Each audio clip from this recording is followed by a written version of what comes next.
If you're like me and you can't decide between chocolate or vanilla cookies, you won't have to pick with these huge New York style black and white cookies. Just like you've seen them on Seinfeld or by Obama or even the movie The Week Off. These iconic cookies are just so easy to make and great for the holiday time, and I'm gonna link all the recipe numbers and instructions down below for you to see. So let's get started right now. Something I want to tell you off the bat is that these cookies are not made with dough. It's made with a batter, and this batter is very similar to a vanilla cake or a sponge cake, and we're going to follow that to make these cookies. So let's start making that batter. We start with creaming our butter and sugar. I'm using my stand mixer with a paddle attachment, but you can use a hand mixer. This will take some time, so make sure to continue to mix until the butter and sugar mixture looks fluffy. Then add in your eggs. We're using 2 here, and the vanilla extract as well, and then mix that until it's well combined. You might need to scrape a bit as you're mixing the eggs. Now we start to gradually add in the flour, mainly so that we don't cause a big flour cloud, and every few portions of flour that you add your buttermilk and your sour cream gradually. Both these ingredients help to give some sourness to the cookies and are key to keeping the cookies moist. The cookies will dry out once they're done baking and completely cool down, so we want to give it as much help as we can to keep them moist, and the honey we'll add later on will also help to keep them moist. This cookie recipe is part of Mitch and Philip's #Christmas Cookie Extravaganza 2022 collab. Check them out and the other people in it by browsing that hashtag. Here's the honey I mentioned earlier. Adding this will help with some more natural sweetness and for the texture. Now you can add in your baking soda and baking powder with a pinch of salt and mix again. Now take a close look at this texture. It's just like thick pancake batter, and that's what we want. If you have a convectional oven, make sure you heat that to 350 Fahrenheit. But if you don't have convection setting in your oven, then you have to kind of play between 350 to 375, about 365 to 370 works great in that case. To portion out these large cookies, grab a half cup measure and scoop the cookies out to a baking sheet, lined with some parchment paper. You can see how sticky this is, and you can wet your fingers a bit to help scoop them out cleanly.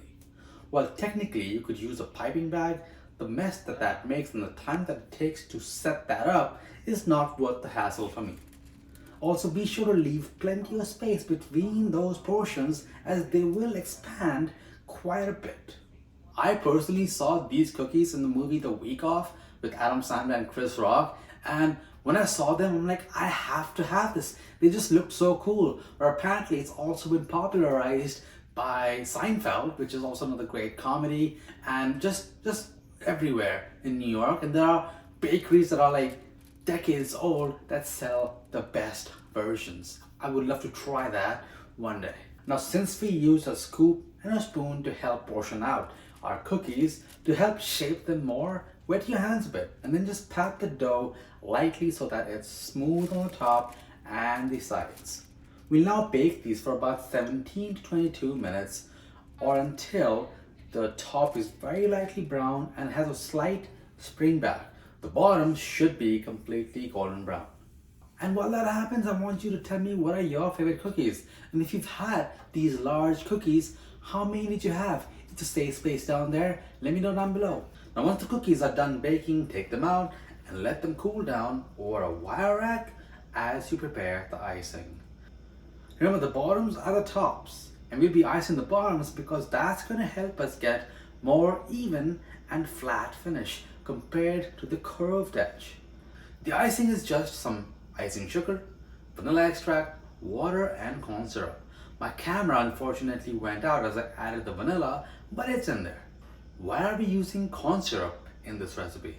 Well, I at first thought I could use my vanilla syrup recipe, but the corn syrup actually helps to get a shine, and learning about it really helped me open my eyes about why we use corn syrup. So keep stirring and add water a tiny bit at a time until you have a thick, smooth consistency.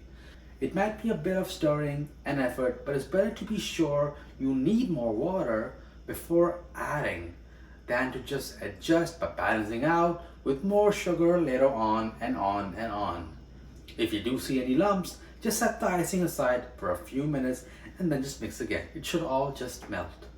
I'm just going to be using a spoon for the icing and then the back of the spoon to gently spread it.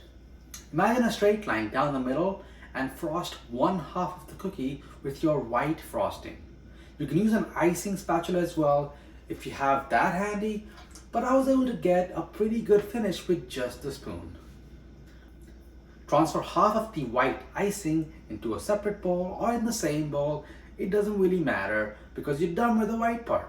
Add cocoa powder along with some more water. You can even use buttermilk if you really want to. It all works fine.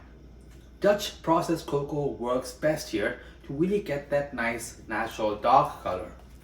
Whisk well until the chocolate frosting is thick and smooth as well. Do the white icing and let the cookies just sit for an hour or so that a nice wall almost forms on the cookies so that the chocolate icing does not bleed over the white line. You can even make this frosting completely with milk if you really want. Now start applying the chocolate frosting, being very careful not to drop any of the chocolate frosting on the white icing of the cookie. That's going to ruin the black and white aspect. I like to drop a bunch on the side on icing and then just let the back of the spoon do the rest. You can clean the edges or leave it as is. Let any excess just drop right off the wire rack.